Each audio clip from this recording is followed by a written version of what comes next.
উপস্থিত আছেন বাংলাদেশ জামাত ইসলামী মাগুরা জেলা শাখার সম্মানিত আমির এবং মাগুরা জেলা 2 আসনের সম্মানিত সংসদ সদস্য প্রার্থী এমডি বাকের।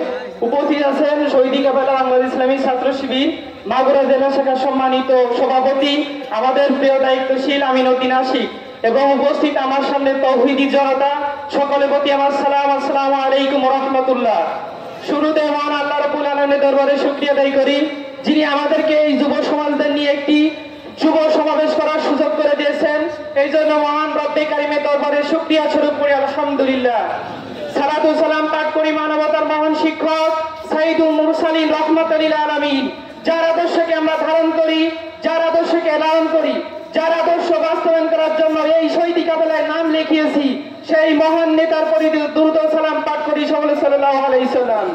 সম্মানিত উপস্থিতি, যুগ জামানা পাল্টে দিতে চায় না অনেকজন, একজনই আনতে পারে জাতির জাগরণ।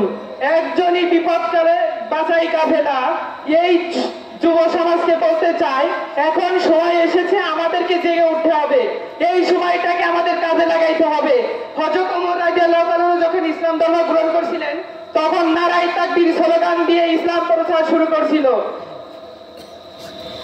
এই জন্য প্রত্যেক ভাইকে আমি বলতে চাই, আপনারা হযরত ওমর রাদিয়াল্লাহু তাআলার মতন ভূমিকা পালন করবেন। আগামী শোনা যাচ্ছে আগামী জাতীয় নির্বাচনে, এই নির্বাচনে যদি ইসলাম বিজয়ী হয়, ইসলাম যাতে আমরা ক্ষমতায় নিতে পারি, এই জন্য আমাদেরকে সবাই যেখান থেকে আসি সেখান থেকে আমাদেরকে সর্বোচ্চ ভূমিকা রাখতে হবে। সেখান থেকে আমাদেরকে এখন আওয়াজ তুলতে হবে। আগামী দেশ গড়ার লক্ষ্যে সব দক্ষ চাঁদাবাজ মুক্ত করার জন্য আমরা বাংলাদেশ জামাত ইসলামকে ক্ষমতায় দেখতে চাই।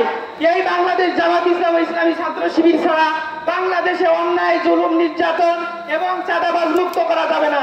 এই জন্য অন্যায়, জুলুম, নির্যাতন, চাঁদাবাজ মুক্ত করতে গেলে বাংলাদেশ জামাত ইসলামী ইসলামী ছাত্র শিবিরের মতন আদর্শ সুশৃঙ্খল দল এই প্রয়োজন বর্তমান সময়।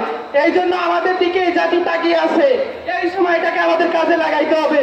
সকলের প্রতি আহ্বান থাকবে, আমরা যে যেখানে আছি আমরা কেউ বসে থাকবো না, আমাদের এই সময়টাকে কাজে লাগাবো। ইনশাআল্লাহ আমরা আগামী নির্বাচনে বিজয় অর্জন করবো, পারবো না ইনশাআল্লাহ?